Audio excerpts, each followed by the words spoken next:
नमस्कार साथियों, मैं चेतन सक्सेना भोजवाल एजुटेरिया से। आज हमारा टॉपिक है राष्ट्रपति का चुनाव। तो आज हम राष्ट्रपति के चुनाव के बारे में अध्ययन करेंगे और उनकी क्या प्रक्रिया है, कौन कौन राष्ट्रपति को वोट दे सकते हैं, राष्ट्रपति को हमारे संविधान ने कौन कौन सी शक्तियाँ प्रदान की हैं। तो आज इन सब का हम विस्तृत अध्ययन करेंगे। तो हमारे देश के संविधान में अनुच्छेद 52 में ये कहा गया है कि भारत का एक राष्ट्रपति होगा, यानी कि एक राष्ट्रपति का पद होगा। तो ये आर्टिकल 52 में। आगे हम देखते हैं जो राष्ट्रपति की चुनाव की जो प्रक्रिया है उसको हम एकल संक्रमणीय मत पद्धति कहते हैं। क्या कहते हैं? एकल संक्रमणीय मत पद्धति।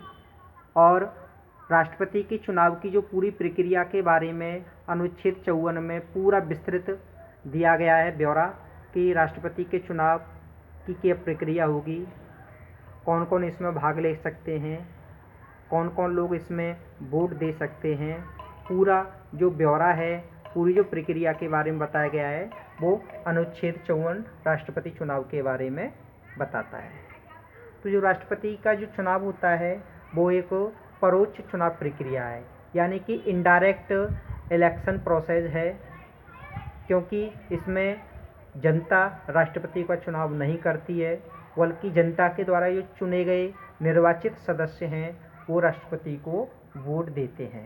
तो आगे हम देखते हैं कि राष्ट्रपति की प्रक्रिया में कौन कौन से लोग इसके मतदाता होते हैं। तो ऐसे सदस्य जो लोकसभा के सदस्य हैं, राज्यसभा के निर्वाचित सदस्य हैं, विधानसभा के निर्वाचित सदस्य हैं। निर्वाचित शब्द मैं इसलिए यूज़ कर रहा हूँ क्योंकि बहुत सारे हमारे विधान परिषद, लोकसभा और राज्यसभा में राष्ट्रपति के द्वारा चुनकर सदस्य आते हैं। तो इसलिए जो जनता के द्वारा लोकसभा, राज्यसभा, विधानसभा के जो सदस्य चुने जाते हैं, जो निर्वाचित सदस्य होते हैं, वही इस प्रक्रिया में भाग लेते हैं। आगे संघ राज्यों की जो विधानसभा हैं उनके निर्वाचित सदस्य इसके मतदाता हो सकते हैं। विधान परिषद और राष्ट्रपति द्वारा जो सदस्य नियुक्त किए जाते हैं वो राष्ट्रपति के चुनाव में भाग नहीं ले सकते, ऐसा आर्टिकल 54 में वर्णित किया गया है। वर्तमान में हमारे देश में 9 राज्यों में विधान परिषद हैं और विधान परिषद के जो सदस्यों का चुनाव होता है वो परोक्ष इनडायरेक्ट वे में होता है। इसलिए विधान परिषद का कोई भी सदस्य राष्ट्रपति के चुनाव की प्रक्रिया में भाग नहीं लेता। अगर इसकी प्रक्रिया की बात करें तो राष्ट्रपति चुनाव की जो प्रक्रिया है वो सिंगल ट्रांसफरेबल वोट सिस्टम होता है, जिसके अंतर्गत एक मतदाता सिर्फ एक वोट देता है, लेकिन वो अपनी प्रायोरिटी के आधार पर एक से ज़्यादा उम्मीदवारों को वोट देने का अधिकार रखता है। अगर राष्ट्रपति चुनाव के लिए 1, 2 या 3, 4 कैंडिडेट हैं तो प्रायोरिटी के आधार पर मतदाता अपनी वोट देने का अधिकार रखता है। हम कह सकते हैं कि जो उम्मीदवारों को प्राथमिकता के आधार पर वोट देने की जो प्रक्रिया है उसी को हम सिंगल ट्रांसफरेबल वोट सिस्टम कहते हैं। अगर पहली पसंद का व्यक्ति वोट ज़्यादा हैं लेकिन वो जीत नहीं पा रहा है तो जो सेकंड व्यक्ति को वोट दी गई है प्रायोरिटी के आधार पर, उस व्यक्ति की, उस कैंडिडेट की वोट पहले कैंडिडेट की वोटों में मर्ज हो जाती है। तो इसको हम कहते हैं ट्रांसफरेबल सिस्टम।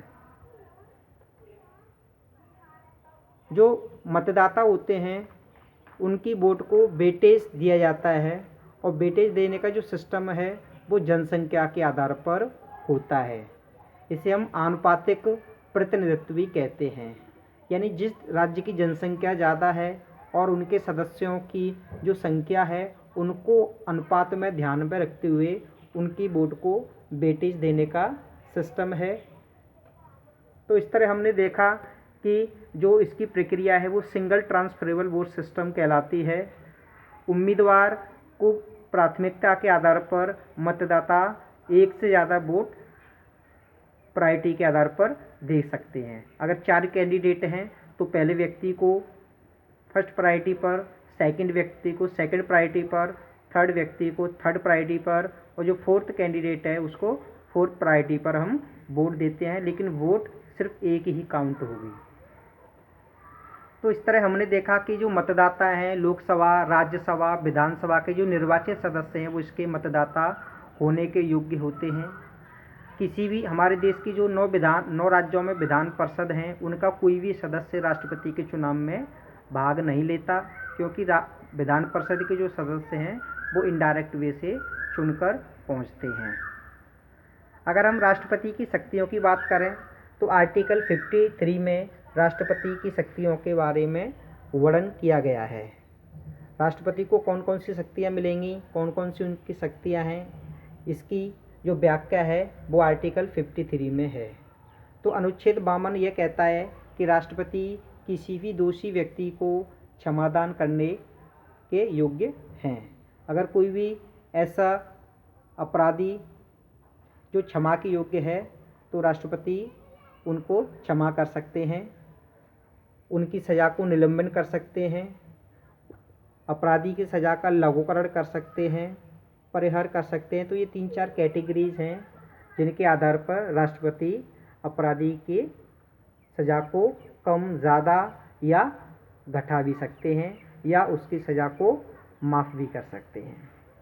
आर्टिकल जो 80 है, साहित्य, विज्ञान, कला और समाज सेवा, ये 4 ऐसे क्षेत्र हैं, लिटरेचर के क्षेत्र में, साइंस के क्षेत्र में, कला के क्षेत्र में, सोशल सर्विस के क्षेत्र में 12 व्यक्तियों के चुनाव करने का अधिकार हमारे राष्ट्रपति को है। यानी कि राष्ट्रपति चाहें तो ऐसे व्यक्ति जो इन क्षेत्रों के विशेषज्ञ हैं, जिनका समाज में बहुत बड़ा योगदान है, ऐसे 12 व्यक्तियों को राज्यसभा का सदस्य नियुक्त करने का अधिकार हमारे देश के राष्ट्रपति जी को है। तो आर्टिकल 80 के अंतर्गत आर्टिकल 75 है वो प्रधानमंत्री की नियुक्ति से संबंधित है।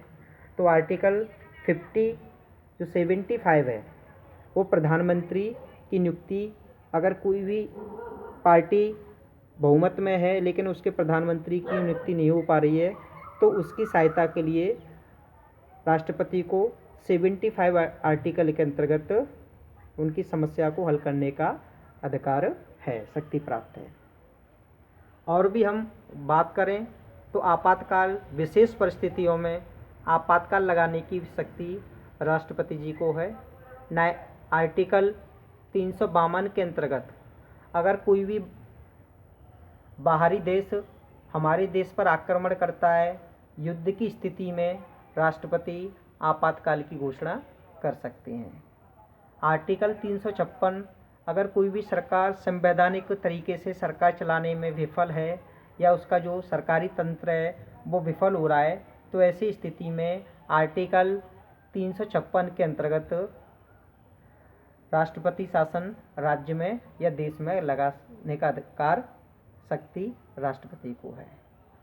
अगर हम अनुच्छेद 360 की बात करें तो अगर देश में वित्तीय संकट है या किसी राज्य में वित्तीय संकट है तो वित्तीय संकट को लेकर भी आपातकाल की घोषणा की जा सकती है।